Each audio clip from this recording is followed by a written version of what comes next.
ഇസ്രായേലിലെ ഐഫ തുറമുഖത്ത് നിന്ന് ആളുകൾ ഒഴിഞ്ഞു മാറണമെന്ന് യമൻ ഇസ്രായേലിലെ ജനങ്ങൾക്ക് മുന്നറിയിപ്പ് നൽകിയിരിക്കുകയാണ്.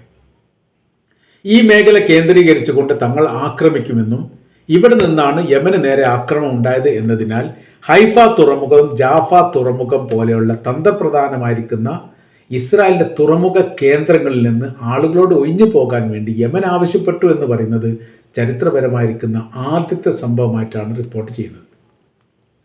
സാധാരണഗതിയിൽ ഇത്രയും പ്രഖ്യാപനങ്ങളൊക്കെ ഉണ്ടാവാറുള്ളത്, അല്ലെങ്കിൽ മുന്നറിയിപ്പ് ഉണ്ടാവാറുള്ളത് ഇസ്രായേലിൻ്റെ ഭാഗത്താണ് പലസ്തീനികൾക്ക് നേരെ.